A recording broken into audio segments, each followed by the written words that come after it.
ये जो 1-2 मिनट का वीडियो मैं आपको दिखाने जा रहा हूं, ये कुछ दिन पुराना, कुछ दिनों के मतलब कह सकते हैं कि 2-3 महीने, 4 महीने, 5 महीने पुराने वीडियो हैं, जो मेरे द्वारा शूट किए गए हैं। झारखंड जो कि इसी देश का एक राज्य है, उसके ग्रामीण इलाकों में जाके मैंने ये शूट किया था। तो पहले ये वीडियो देखिए, 1 से 2 मिनट का समय लगेगा। स्किप मत कीजिएगा, क्योंकि ये आपसे जुड़ी हुई बात है ना, इसलिए इसको देखना बेहद जरूरी है। तो पहले ये वीडियो देखिए, उसके बाद आगे की कहानी आपको हम बताएंगे। क्या लिखा हुआ है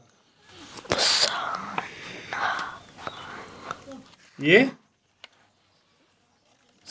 अब बताइए, ये टीचर जो है पढ़ा रहे हैं इनको, वो क्राइम कर रहा है कि नहीं कर रहा है? इधर तो अब नीचे जाने की जरूरत ही नहीं है, जब ये सोम मंगल बुध गुरु शुक्र का तक नहीं पढ़ पा रहे हैं। तो 6ठी क्लास में पढ़ने वाला बच्चा राम का हिजय स्पेलिंग नहीं लगा पा रहा है। 7वीं क्लास में पढ़ने वाला बच्चा 2 जोड़ 2 4 होता है ये नहीं बता पा रहा है। कौन क्लास में पढ़ते हो? 7 क्लास में पढ़ाई होती है स्कूल में?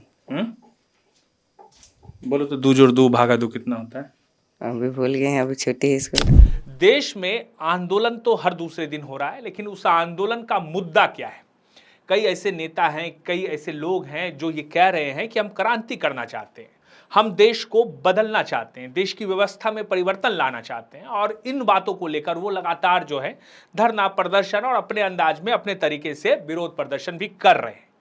लेकिन एक पत्रकार के तौर पर मुझे लगता है कि जिन मुद्दों को लेकर वो धरना प्रदर्शन कर रहे हैं, जिन मुद्दों को लेकर नए लोग राजनीति में आने की बात कर रहे हैं, क्या वो मुद्दा रेलिवेंट है?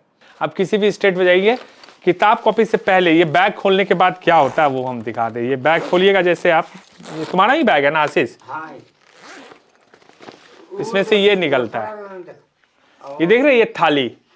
आज से मैंने ये प्रयास शुरू किया है कि हफ्ते में 3 दिन मैं आपसे सीधे संवाद करूंगा, मतलब मेरी बातचीत सीधे आपसे होगी, और उम्मीद करता हूं कि आप मुझे अपना प्यार भी देंगे और मुझे बताएंगे भी कि मेरे इस प्रयास में कहां त्रुटियां हैं, कहां गलती है। मैं जानता हूं कि एक पत्रकार, एक जर्नलिस्ट का जो एथिक्स होता है, संवाद यानी समाचार पहुंचाना, हो सकता है कि आपको लगे कि समाचार पहुंचाकर नहीं, ये ज्ञान दे रहा है, तो इसको ज्ञान ही समझ लीजिए।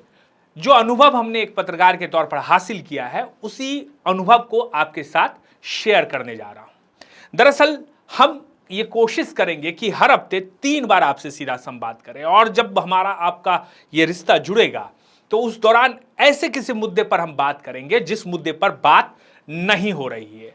ये एलिट वर्ग की बात नहीं होगी, जिनको किसी तरह की कोई समस्या नहीं है, जिनके लिए जीवन बिल्कुल आसान है, उनसे मेरा कोई वास्ता नहीं है, उनसे मेरी कोई शिकायत भी नहीं है, और उनके मुद्दों को लेकर मेरी कोई गहरी दिलचस्पी भी नहीं है। मुझे पता है कि मेरे वीडियो को कौन देख रहा है, मुझे यह भी पता है कि मेरे वीडियो को जो सब्जी बेच रहे हैं लोग सड़क किनारे वो देखते हैं, मुझे यह भी पता है कि जो ऑटो चला रहे हैं वो भी देखते हैं, मुझे यह भी पता है कि किराने के स्टोर पर जो दुकानदार बैठा हुआ है वो देखता है, मुझे यह भी पता है कि दिन भर मजदूरी करने के लिए जो मजदूर जाता है, वो बीच में जब उसको ब्रेक मिलता है उस दौरान वो मेरे वीडियो को देखता है, या हमारे जैसे जो क्रिएटर्स हैं उसके वीडियो को देखता है।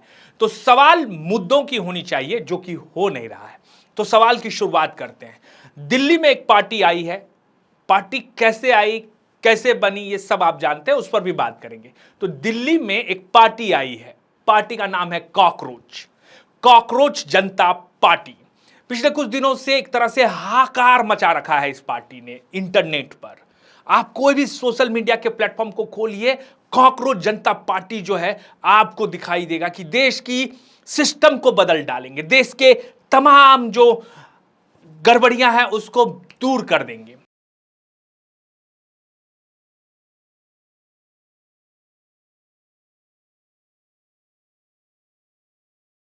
अब ये जो कॉकरोच जनता पार्टी है, दरअसल ये क्यों बैठी है? ये इसलिए बैठी है कि नीट के परीक्षा में जो पेपर लीक हुआ है, उस पेपर लीक को लेकर इनका विरोध है, और ये कह रहे हैं कि धर्मेंद्र प्रधान जो कि सेंट्रल मिनिस्टर हैं, उनको हर हाल में इस्तीफा देना चाहिए, क्योंकि उनकी वजह से जो है ये पेपर लीक हो रहे हैं। यह मुद्दा देश का सबसे बड़ा मुद्दा है। अब देखिए, इस मुद्दे को कॉकरोच जनता पार्टी ने उठाया, और इस मुद्दे को इस तरीके से उठाया कि राहुल गांधी भी इस मुद्दे को लपक कर पकड़ लिया। राहुल गांधी कौन है ये बताने की जरूरत नहीं है। देश में नेता प्रतिपक्ष हैं, देश के सबसे बड़े विपक्ष के नेता हैं, देश के सबसे बड़ी विपक्षी पार्टी के नेता के तौर पर वो जानते हैं। और नीट को लेकर वो जो है लगातार छात्रों के बीच जा रहे हैं। छात्रों के बीच ही नहीं जा रहे हैं, गूंज नाम से एक कार्यक्रम चलाया जा रहा है जिसके जरिए छात्रों को यह बताया जा रहा है कि पेपर लीक जो है वो पेपर लीक इस देश की सबसे बड़ी समस्या है, इसलिए सबसे पहले इस समस्या को दूर किया जाना चाहिए।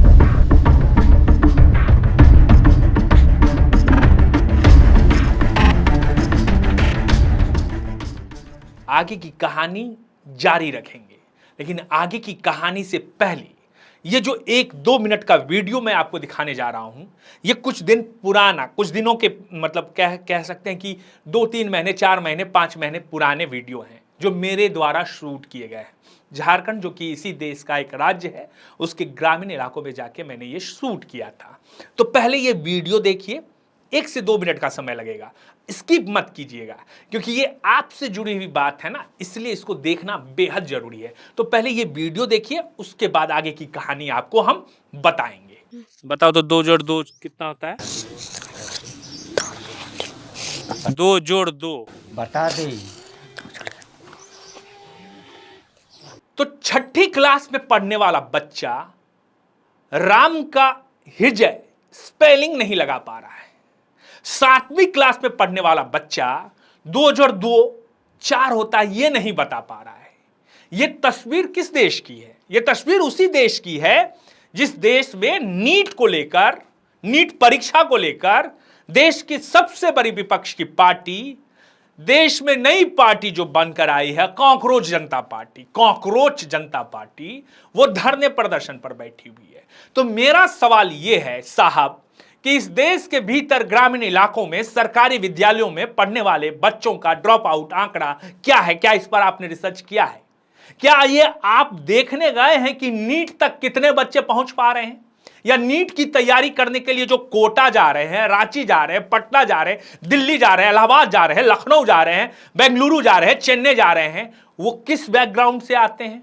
उनकी पारिवारिक पृष्ठभूमि क्या है? किस पारिवारिक पृष्ठभूमि से निकलकर वो यहां तक पहुंचे हैं? जरा खोल कर देखिए ना, आंकड़े उठाकर देखिए ना। ये जो कोचिंग में जाकर पढ़ाई कर रहे बच्चे, ये किस परिवेश के बच्चे हैं? हो सकता है मेरा ये वीडियो बहुत लोगों को पसंद नहीं आए, लेकिन एक बड़ा तबका है जिसकी बात होनी चाहिए। वो बड़ा तबका जिसके बच्चे 7वीं क्लास में चले जाते हैं और उनको यह पता नहीं है कि 2 जोड़ 2 क्या होता है, उसकी बातचीत नहीं होनी चाहिए, उसके लिए कोई धरना प्रदर्शन नहीं होना चाहिए। इस देश के भीतर सरकारी स्कूलों में शिक्षा की गुणवत्ता जो है वो किस स्तर पर है, इसकी बात नहीं होनी चाहिए। सरकारी शिक्षा को लेकर कभी क्या कोई आंदोलन करते हुए दिखा है? राम मंदिर में चंदा चोरी को लेकर इतना बवाल मच गया, कभी सरकारी सिस्टम, सरकारी विद्यालयों में सरकारी शिक्षा के गुणवत्ता को लेकर इस तरह का बवाल आपने देखा है? क्या पार्लियामेंट में हल्ला मचाते हुए नेताओं को यह कहते हुए सुना है कि सरकारी स्कूलों की शिक्षा व्यवस्था को सबसे पहले दुरुस्त करना चाहिए, सबसे पहले उसमें बदलाव लाना चाहिए, सबसे पहले उसमें सुधार होना चाहिए?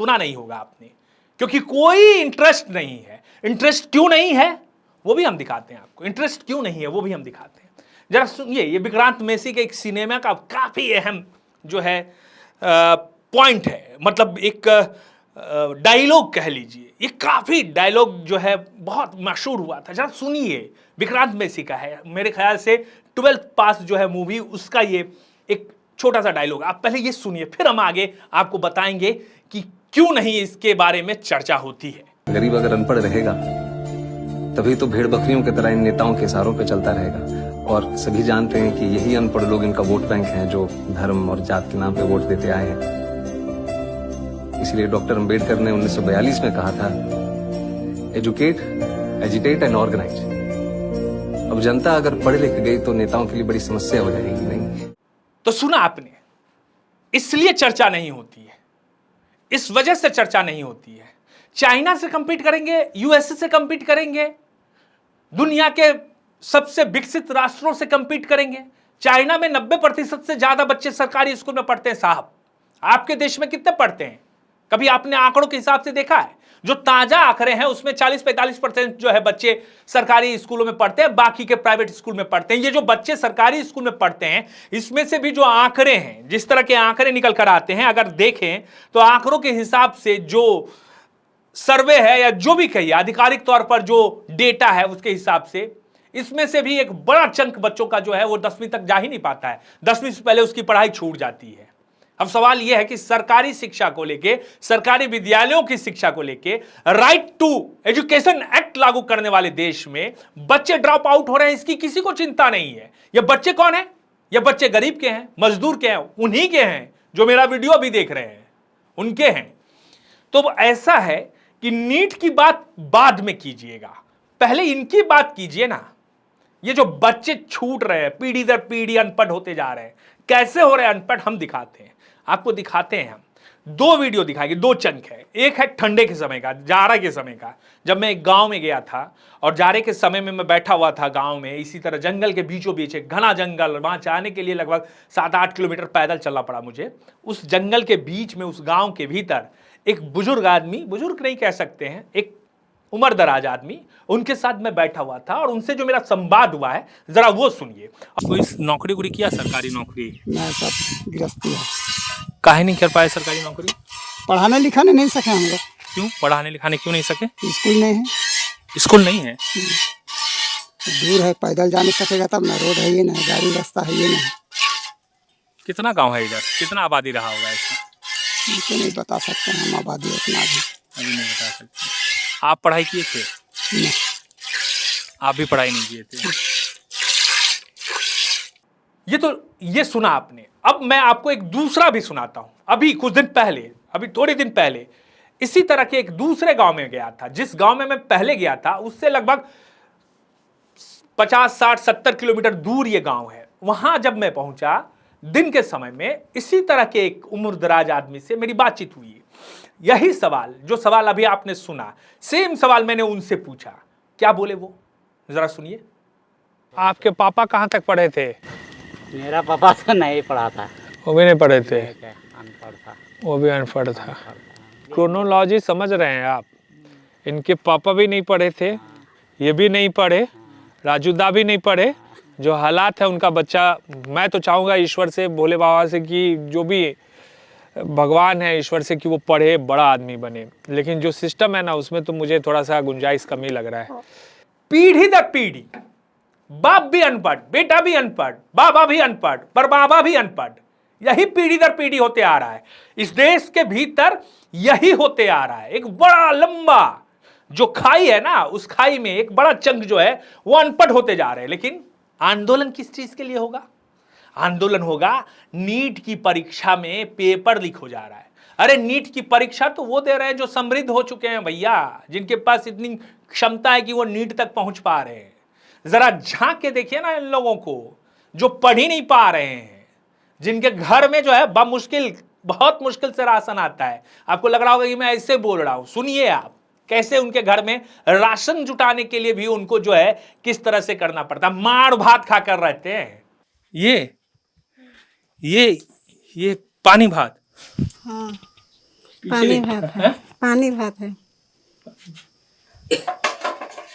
इस देश के सरकारी सिस्टम, सरकारी महकमे, सरकारी कुर्सियों पर बैठे रहने वाले अधिकारी बाबू, सब ये तस्वीर देख लीजिए। ये पानी भात है और ये नमक है। तो ये जो रखे हैं दीदी, अभी यही खिलाइएगा फिर? यही खिलाएंगे। तो मेरा संवाद है ये आपसे, सीधी बातचीत है आपके साथ मेरा। ये मुद्दा कोई क्यों नहीं उठा रहा है? एजुकेशन को लेकर कोई क्यों नहीं बात कर रहा है?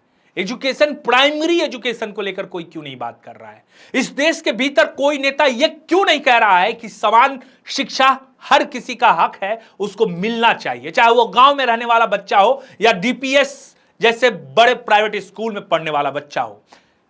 इस देश के भीतर शिक्षा सबको मिलनी चाहिए, ये उनका हक है। लेकिन इस पर कोई बातचीत नहीं होती, इस पर कोई आंदोलन नहीं होता। एक बंदा जो पिछले कई सालों से यूएसए में है, उस बंदे को एक मौका दिखता है, उस मौके को भुनाकर वो कॉकरोच पार्टी के नाम से जो है ट्विटर हैंडल पर अपना एक एक्स जो है हैंडल बनाता है, उसके जरिए जो है मिलियंस मिलियंस फॉलोअर्स जो है उनके साथ जुड़ जाते हैं। और वो बंदा जंतर मंतर पर क्यों बैठ जाता भाई? देश की सबसे बड़ी समस्या धर्मेंद्र प्रधान को इस्तीफा दिलवाओ, धर्मेंद्र प्रधान को इस्तीफा दिलवाओ। अरे भैया आंदोलन कर रहे हो तो आंदोलन उस मुद्दे को लेकर करो ना जो जड़ में है। दिल्ली में जंतर मंतर पे बैठ के सरांडा के जंगल में जो गांव है उसको कोई फर्क पड़ेगा? जानते भी नहीं होंगे, आपको पता भी नहीं होगा उनको कि क्या है कॉकरोच, क्या है धर्मेंद्र प्रधान, क्या है प्रधानमंत्री नरेंद्र मोदी, नहीं जानते हैं। कभी घूम के देखो तब पता चलेगा कि क्या है इस देश की हालात। कभी बस्तर के जंगलों में जाओ, कभी झारखंड के जंगलों में जाओ, उड़ीसा के जंगलों में जाओ, गांव में जाओ, तब पता चलेगा कि इस देश के भीतर असली समस्या क्या है, जड़ कहां है। एक एक स्कूल में एक एक शिक्षक के भरोसे जो है 600 500 बच्चे पढ़ रहे हैं इसी देश के भीतर। हाँ, इसी देश के भीतर। सुना है पार्लियामेंट में किसी को बोलते हुए या किसी के नेताओं के जुबान पर यह बात आती हो कि भैया ऐसा क्यों हो रहा है? इस देश में जब आपने नियम बनाया, सरकार ने नियम बनाया, तो काहे नहीं पढ़ेगा भैया? सरकारी अधिकारी के बच्चे सरकारी स्कूल में क्यों नहीं पढ़ेंगे? उनका दाखिला क्यों नहीं होगा? अगर उनका दाखिला नहीं हो रहा है तो इसका मतलब है कि उनको भरोसा ही नहीं है उस सिस्टम पर। जब उनको भरोसा नहीं है तो गरीब के बच्चों के साथ, उनके भविष्य के साथ खिलवाड़ क्यों किया जा रहा है? क्या ऐसा नहीं हो सकता है जिस तरह अडानी और अंबानी जैसे बड़े जो बिजनेस घराने हैं, टाटा हो, तमाम जो बिजनेस घराने हैं, इनको आप दे दो प्राइवेट पीपीपी मोड पे सरकारी विद्यालयों को कि भैया आप चलाओ सरकारी स्कूलों को देश भर में। अडानी ने ले लिया भैया उत्तर प्रदेश के सरकारी स्कूलों को मैं चलाऊंगा, अंबानी ने लिया बिहार झारखंड के स्कूलों को मैं चलाऊंगा।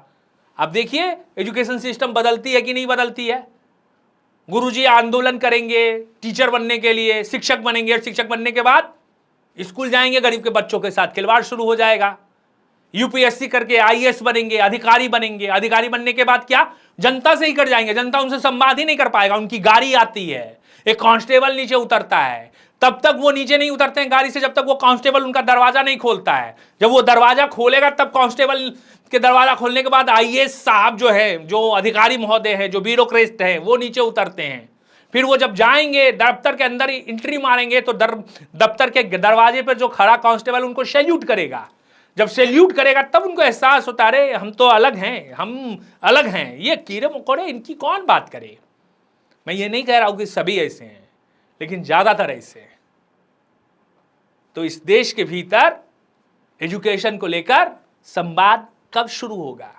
कब ये बातचीत शुरू होगी? कब ये लोग कहेंगे, नेता लोग जो हैं विपक्ष के या सत्ताधारी दल के, कि नहीं इस बार पार्लियामेंट में जो है सरकारी स्कूल के शिक्षा के गुणवत्ता में कैसे सुधार लाया जाए, इस पर एक स्पेशल डिबेट होगा। वो डिबेट तब तक चलेगा अगर उसके लिए कोई संशोधन करने की जरूरत होती है तो हम संशोधन लाएंगे, उस पर वोटिंग कराएंगे ताकि गरीब के बच्चों को अच्छी शिक्षा मिल सके। तो ये एक 2 दशक से पत्रकारिता करने वाले एक पत्रकार का दर्द समझ लीजिए, या इसको भड़ास समझ लीजिए, या आप हमको गाली दे दीजिए, या आप हमारी जो है तारीफ कर लीजिए, वो आपके ऊपर निर्भर करता है। लेकिन हर हफ्ते 3 इस तरह के वीडियो के साथ हम आएंगे। और इस बार तो ये मेरा पहला वीडियो है, तो इसमें बहुत सारी कमियां हैं जिससे मैंने आंकड़े आपको नहीं दिखाए, मैंने बस कुछ एक केस स्टडी दिखाए। लेकिन आने वाले कुछ दिनों में हम ये कोशिश करेंगे कि ग्राउंड में वो चीज़ें पहले करें, उसको अपनी आंखों से देखें। हालांकि हमने देखा है, पिछले 20 25 30 सालों से यही कर रहा हूँ, तो देख ही रहा हूँ। तो उसको देखकर उसके क्लिप के साथ आपके साथ ये संवाद होगा। ये न्यूज़ नहीं समझिएगा, इसको समझिएगा एक पत्रकार सीधा अपने दर्शक, अपने जो उनके पढ़ने वाले हैं उनसे संवाद कर रहा है, और एक भारतीय के तौर पर संवाद कर रहा है। एक भारतीय भी है, पत्रकार भी है। तो ये संवाद, ये दर्द है उन गरीब के बच्चों के लिए जिनकी जिंदगी, जिनका भविष्य सरकारी स्कूलों में पढ़कर बर्बाद हो रहा है। वीडियो पसंद आए शेयर जरूर कीजिएगा। आप देख रहे थे समाचार वाला, मेरा नाम राज सिंह है, कैमरे के पीछे हमारे पवन हैं, और इस वीडियो को जो एडिट करेंगे सुशील, वो हमारे एडिटिंग टेबल पर रहते हैं। शुक्रिया, जोहार।